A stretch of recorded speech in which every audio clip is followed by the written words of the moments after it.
Assalamualaikum warahmatullahi wabarakatuh. Berjumpa lagi dengan saya Supiani pada E-Guru Academy yang ke-8, yaitu di pertemuan April ini kita membahas bagaimana melakukan asesmen pada kurikulum Merdeka. Dan tepatnya kita sudah masuk di pertemuan yang ketiga ya Bapak Ibu.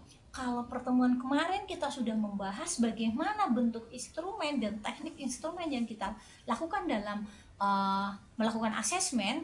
Di pertemuan yang ketiga ini kita akan lebih memaksimalkan bagaimana kita menyusun asesmen pembelajaran inovatif di kurikulum Merdeka itu berbasis artificial intelligence atau AI. Jadi kita di sini akan lebih bagaimana ya mengintegrasikan teknologi yang ada saat ini yang sedang supaya asesmen yang kita lakukan itu bisa lebih bermakna. Jadi seperti itu ya. Oke, baik Bapak Ibu. Kalau kemarin kita sudah membahas seperti apa prinsip-prinsip asesmen di pertemuan pertama, kita untuk lebih tekankan lagi bagaimana membuat asesmen yang lebih inovatif. Kita sedikit mengupas ya tentang dasar-dasar asesmen yang inovatif. Yang pertama, kita harus bisa menyisipkan pentingnya kreativitas saat membuat asesmen. Jadi, asesmen yang inovatif itu asesmen yang bisa mampu membuat siswa kita lebih kreatif. Jadi, di asesmen inovatif ini nantinya akan mendorong guru saat melakukan penilaian atau melakukan asesmen itu mencakup beragam cara berpikir dan ekspresi siswa. Jadi kalau kita kemarin sudah mengenal bentuk-bentuk asesmen, di sini kita harus bisa lebih membuat sebuah inovasi-inovasi dalam asesmen agar bisa mencakup beragam cara berpikir dan ekspresi siswa. Yang kedua adalah menumbuhkan kolaborasi ya. Kita memang ingin dari kita kemarin sudah bahas bagaimana growth mindset tadi ya, berpikir bertumbuh tadi. Kita juga salah satunya adalah ingin menumbuhkan kolaborasi. Jadi saat kita melakukan asesmen, prinsip menumbuhkan kolaborasi ini sangat penting kita tekankan supaya siswa terbiasa menyelesaikan pekerjaan, menyelesaikan tanggung jawabnya dengan bekerja sama. Jadi antara siswa yang satu dengan siswa yang lainnya tidak lagi terjadi kompetisi, tapi bagaimana mereka bisa membangun kolaborasi untuk bisa menyelesaikan tugas-tugas mereka atau proyek-proyek bagi mereka. Itu dia prinsip yang kedua. Yang ketiga adalah berpusat pada siswa. Jadi asesmen inovatif ini lebih menekankan kepada pentingnya memahami kemampuan dan kebutuhan unik peserta didik. Sehingga peserta didik nanti akan mendapatkan atau akan melakukan asesmen ini, dampaknya nanti benar-benar membuat mereka lebih aktif dalam pembelajaran, karena kita lebih memperhatikan sisi-sisi keunikan peserta didik. Karena tadi kita tahu bahwa peta pikir atau jalan pikir mereka itu berbeda-beda.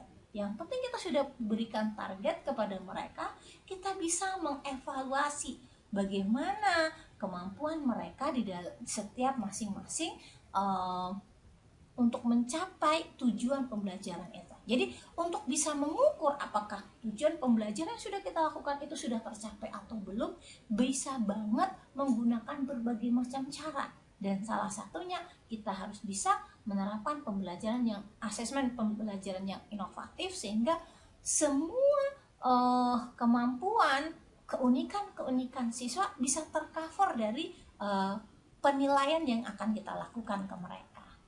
Oke, baik. Jadi bagaimana keterkaitan antara asesmen inovatif dengan penyusunan kurikulum?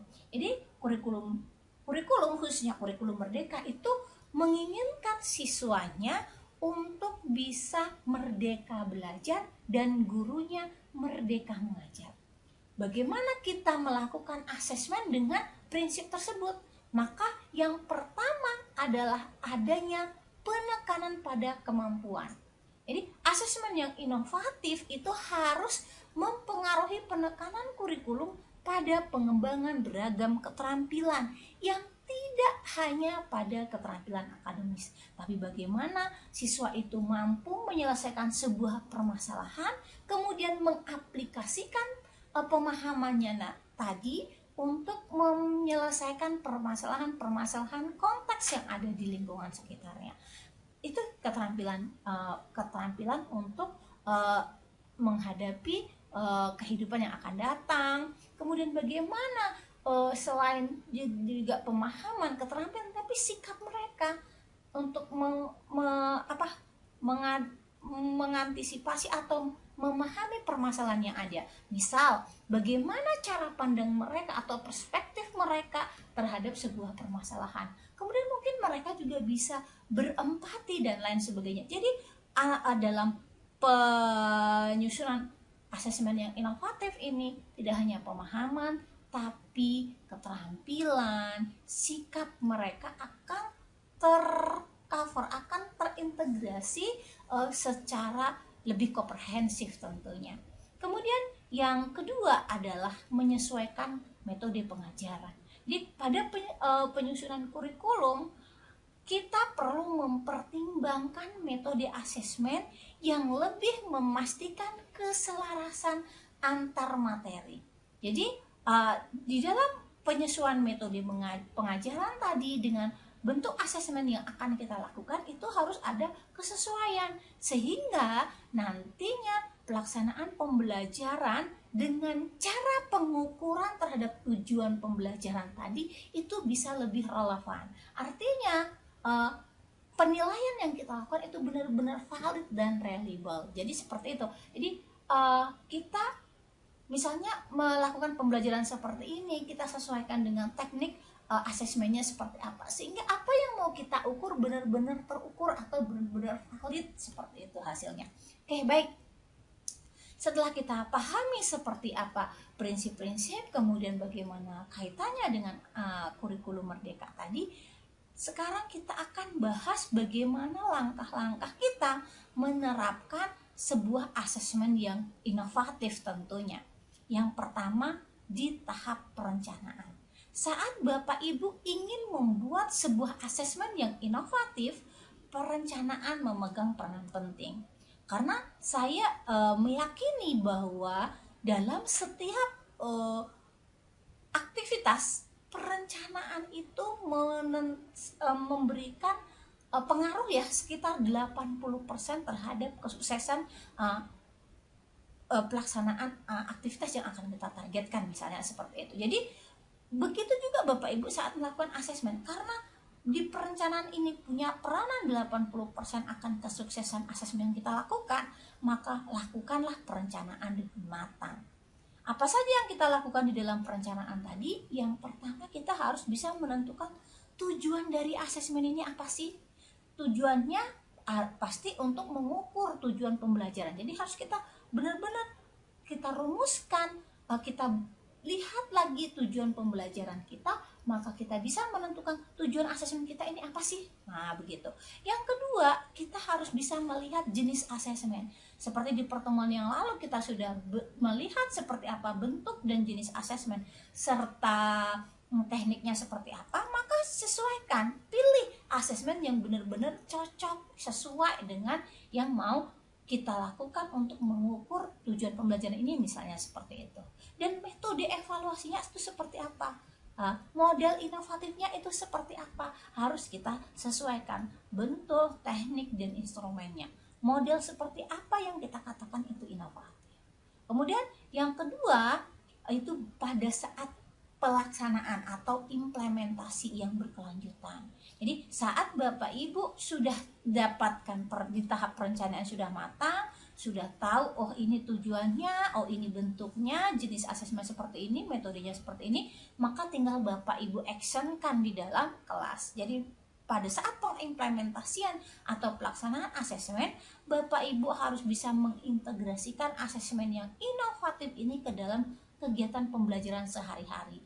secara konsisten, tidak hanya sekali coba gagal terus kita putus asa. Tapi sama dengan siswa Bapak Ibu, saat kita melakukan sebuah inovasi, kalaupun di awal-awal itu belum berhasil, jangan cepat berkecil hati. Kita tetap fokus, kita tetap konsisten mengaplikasikan itu sehingga bisa memberikan dampak yang signifikan. Atau mungkin pertama itu jadi bagus, terus kita lakukan, tapi nanti mungkin akan ada kebosanan atau apa, nanti bisa kita kreasikan lagi, jadi seperti itu. Jadi untuk melakukan implementasi asesmen yang inovatif harus berkelanjutan ya, secara konsisten kita integrasikan dalam kegiatan pembelajaran kita sehari-hari.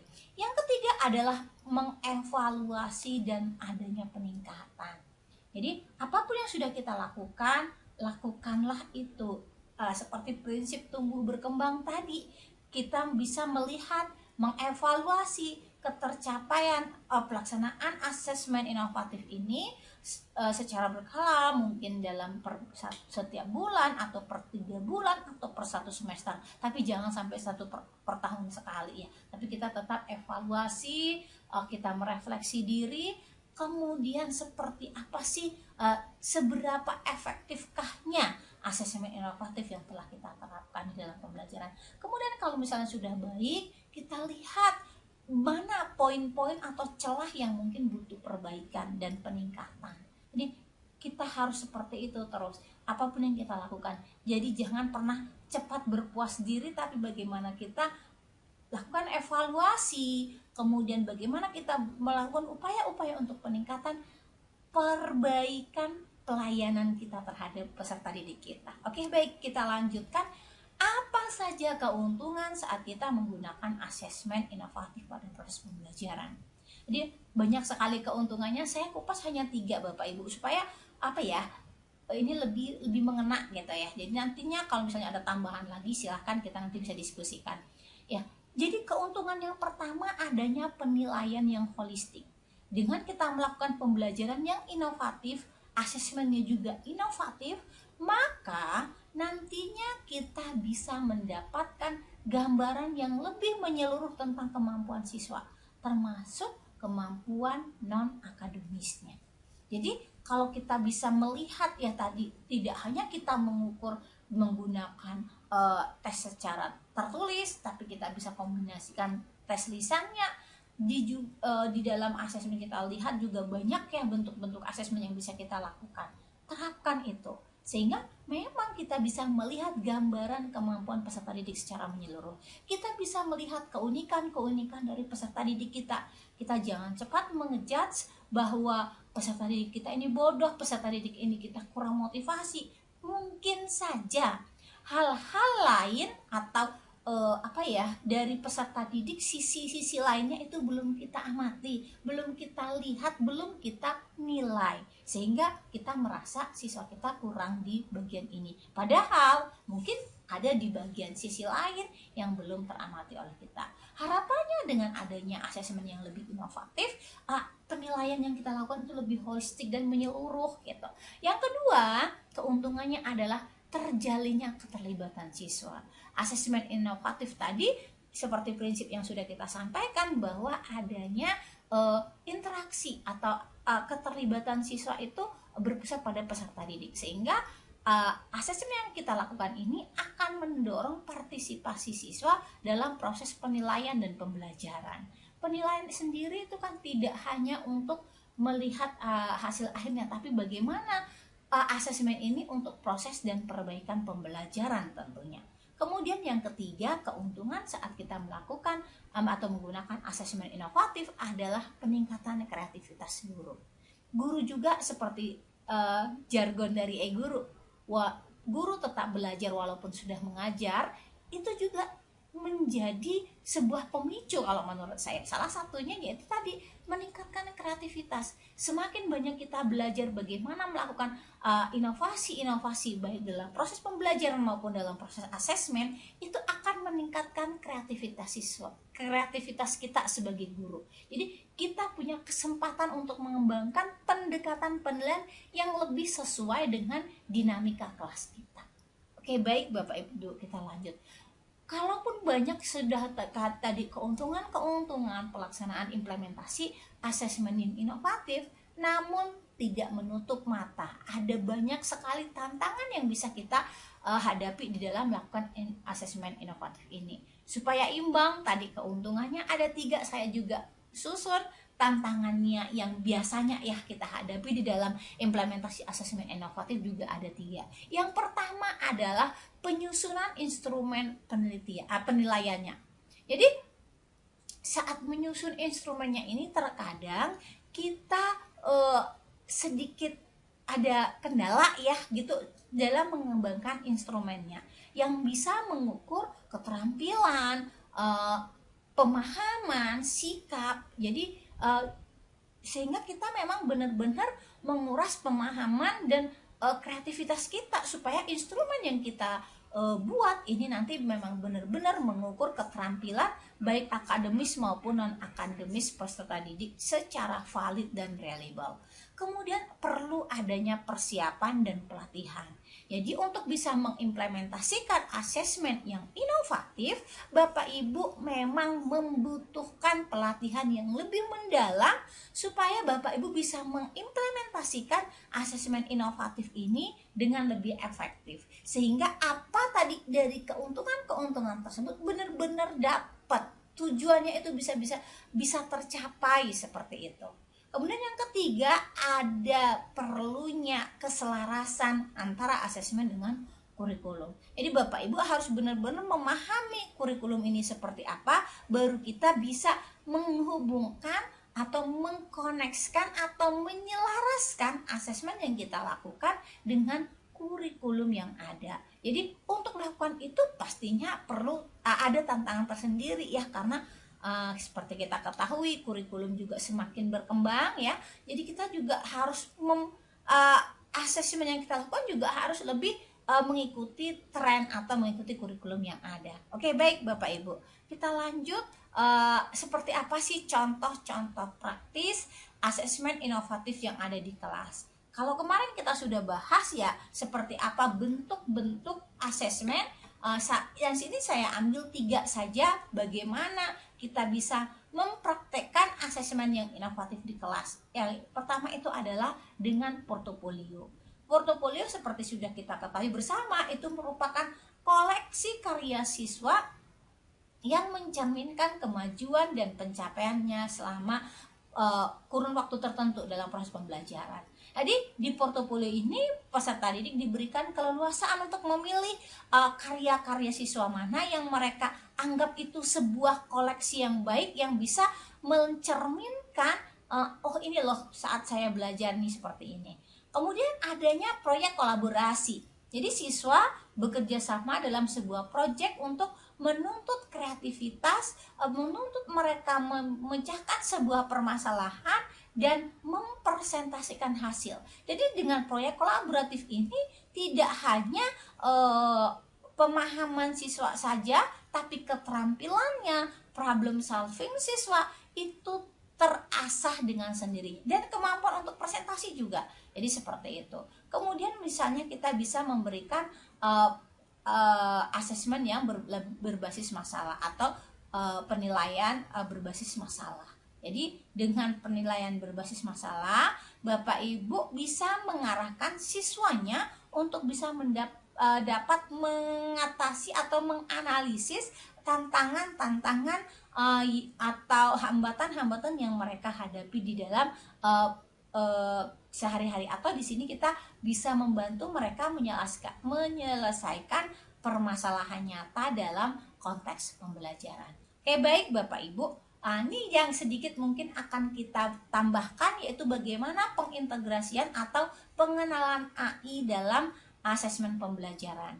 AI atau artificial intelligence itu sedang melakukan revolusi ya Bapak Ibu di dunia pendidikan. Banyak sekali pemanfaatan AI ini dalam proses pembelajaran.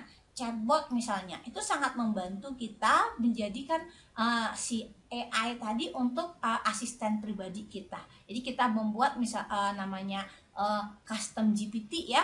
Misalnya kita buat custom GPT untuk membuat chatbot yang nantinya sudah kita set bahwa itu akan menjawab seputar pertanyaan-pertanyaan mata pelajaran. Apa yang menjadi kendala-kendala siswa, kita bisa meminta si AI tadi menjadi asisten kita untuk menjawab permasalahan-permasalahan tersebut. Itu satu contohnya. Kalau misalnya Bapak Ibu karena kita guru juga ya, banyak juga dituntut untuk publikasi ilmiah, jadi menulis dan lain sebagainya, itu juga bisa banget dibantu oleh AI. Jadi kalau untuk AI sendiri ya, saya juga pribadi masih banyak belajar nih bagaimana pemanfaatan AI dalam penulisan dan membantu kita dalam menulis ya, baik itu menulis artikelnya atau menulis hasil penelitian dan seterusnya, dan juga menulis buku. Misalnya kita mau buat kerangka buku nih, bisa juga menjadi bahan inspirasi atau ide-ide. Bapak Ibu juga bisa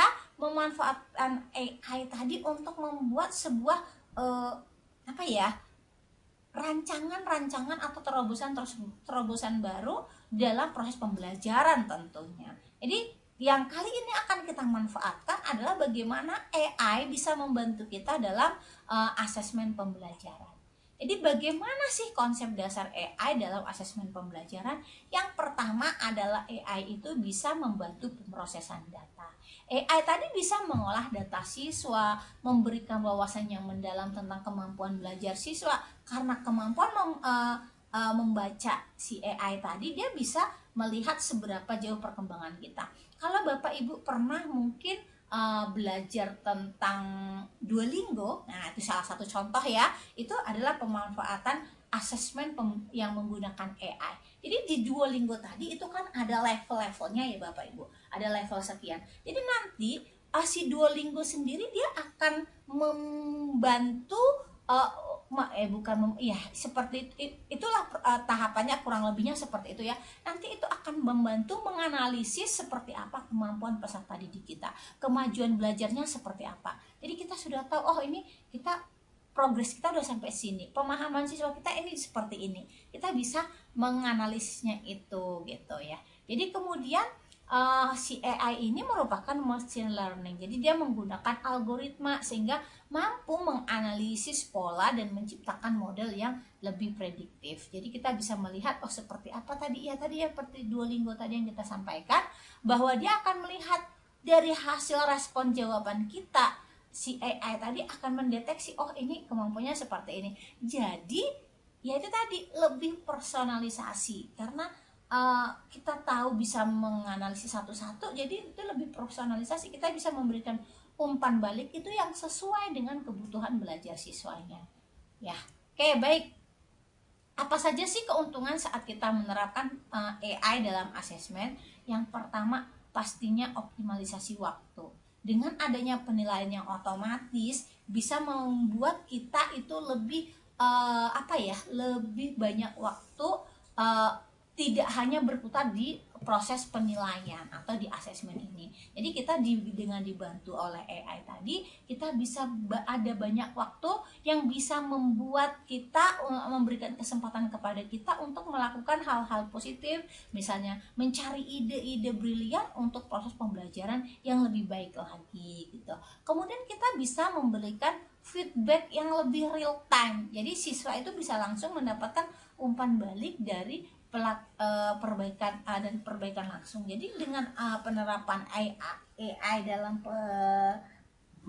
asesmen atau dalam penilaian, itu bisa tahu progres kamu seperti ini, dan itu akan secara otomatis gitu kalau kita menggunakan pembelajaran yang lebih mendalam dengan AI tadi. Kemudian ada analisis yang mendalam. Jadi selain umpan balik juga ada analisis yang lebih mendalam, lebih terperinci untuk per masing-masing individu. Itu keuntungan saat kita melakukan asesmen pembelajaran yang menerapkan AI dalam asesmen kita. Ini contoh adanya apa saja sih yang bisa dilakukan AI dalam asesmen. Contohnya adalah ujian digital. Jadi ujian digital atau apa ya, yang sekarang AKM, itu AKM sudah menggunakan ini ya. Jadi seperti itu, ada penilaian otomatis dengan kecerdasan buatan. Kemudian ada analisis data AI yang bisa memberikan wawasan yang mendalam tentang kemajuan belajar peserta didik, dan ada asisten pembelajaran yang tadi saya sampaikan seperti chatbot, jadi seperti itu ya, custom GPT. Oke, baik, apa saja tantangan yang dihadapi saat kita melakukan penerapan AI? Yang pertama tadi, keterbatasan data. Ya, pengolahan data yang tidak lengkap dan tidak representatif itu dapat menghasilkan kesimpulan yang tidak akurat. Kemudian adanya keamanan data. Jadi kadang memang di saat sekarang ini penting bagi kita ya untuk menjaga privasi dan keamanan data siswa, karena memang itu yang terkadang data-data siswa ini yang kadang bocor atau bisa dihack oleh hacker tadi gitu. Jadi di sini penting sekali adanya keterampilan guru ya di dalam pemanfaatan teknologi AI tadi ya, tidak terlepas dari kemampuan masing-masing kitanya. Kita harus bisa upgrade loh, bagaimana kita begitu banyak manfaat, begitu banyak yang bisa kita dapatkan dari AI tadi, tapi kalau kitanya tidak bisa menggunakan ya itu juga omong kosong. Jadi penting bagi kita untuk tetap terus belajar, upgrade kemampuan dan keterampilan kita di dalam pemanfaatan teknologi dalam pembelajaran. Tidak ada kata yang terlambat, karena semuanya itu masih bisa dipelajari. Tidak ada yang tidak bisa. Kalau saya punya prinsip, kalau orang lain bisa, saya juga harus bisa. Bukan berarti kita harus menyamakan, membandingkan, tapi kalau itu motivasi bagi saya seperti itu. Oke, baik, ada beberapa etika dalam penerapan AI dalam asesmen pembelajaran. Yang pertama, adanya transparansi. Kita harus bisa menjaga kejelasan dalam proses evaluasi ya, supaya ada transparansi. Ini seperti ini. Jadi penilaiannya ini. Jadi tidak ada pilih kasih atau tidak ada apa. Jadi ada prinsip keadilan di sana ya. Jadi setiap siswa dapat akses yang sama ya untuk ke semua belajar seperti itu. Kemudian adanya integritas. Jadi penting untuk kita memastikan etika dan integritas dalam penggunaan data siswa. Oke, baik, langkah-langkah implementasi AI dalam asesmen yang pasti pertama kita evaluasi kebutuhan. Apa saja yang bisa yang dibutuhkan kita dalam implementasi asesmen yang menggunakan AI ini. Jadi kalau misalnya kita sudah lihat kebutuhan, baik itu kebutuhan sekolah, kebutuhan siswa, bagaimana solusi-solusi untuk mengatasinya, itu sudah kita siapkan di awal. Kemudian yang di bagian kedua adalah bagaimana kita menyeleksi alat-alat dari teknologi tadi untuk kita jadikan sebagai alat ya, alat bantu ya, atau fasilitas yang bisa kita pilih. Banyak sekali platform-platform dan alat AI yang sesuai untuk implementasi pendidikan. Contoh tadi chatbot atau ChatGPT custom GPT tadi bisa kita gunakan untuk asisten kita. Kemudian nanti misalnya kita gunakan yang lain untuk apa? Jadi seperti itu. Kemudian ada perlu training guru lah ya, bagaimana kita melatih guru untuk penggunaan teknologi dalam asesmen khususnya dan dalam pembelajaran pada umumnya. Jadi seperti itu. Baik Bapak Ibu, selanjutnya yang terakhir kita lihat bahwa kita harus pahami bahwa asesmen yang kita lakukan itu haruslah holistik atau menyeluruh, sehingga kita bisa menilai aspek akademis maupun non-akademis untuk bisa memberikan gambaran yang lengkap. Jadi untuk bisa memberikan asesmen yang lebih holistik tentunya harus ada alat bantunya. Inovasi-inovasi dalam pelaksanaan asesmen ini sangat penting kita lakukan. Kemudian kita bisa mendorong keterlibatan peserta didik. Jadi siswa itu harus aktif dalam proses pembelajaran maupun dalam proses asesmen. Kemudian adanya peningkatan kualitas pembelajaran. Jadi kita berikan wawasan yang mendalam kepada siswa untuk perbaikan proses pembelajaran. Kemudian harus adanya penyusunan kurikulum yang lebih responsif, kurikulum yang terus disesuaikan dengan tuntutan dari asesmen inovatif atau tuntutan zaman sekarang ini juga harus kita sesuaikan. Kemudian yang selanjutnya adanya penekanan dalam pengembangan kreativitas. Jadi siswa didorong untuk menggunakan AI yang bisa merangsang kreativitas mereka. Kemudian ada investasi di infrastruktur. Jadi bukan apalagi politik ini ya, tapi kita bagaimana kita berpikir bahwa pendidikan itu adalah sebuah investasi. Jadi kita juga untuk menyediakan sarana prasarana atau infrastruktur teknologi itu juga merupakan investasi yang harus kita lakukan. Kemudian adanya efisiensi. Dengan penggunaan AI akan mampu meningkatkan efisiensi dan proses penilaian kita secara signifikan. Yang terakhir adalah personalisasi. Kalau proses pembelajaran kita sudah lakukan dengan pembelajaran berdiferensiasi, alangkah baiknya kalau juga penilaiannya lebih personalisasi, sehingga tujuan pembelajaran itu bisa benar-benar tercapai seperti itu. Itulah Bapak Ibu materi kita pada pertemuan yang ketiga. Terima kasih atas atensinya. Kurang lebih saya mohon maaf. Saya akhiri. Wabillahi taufik walhidayah. Assalamualaikum warahmatullahi wabarakatuh.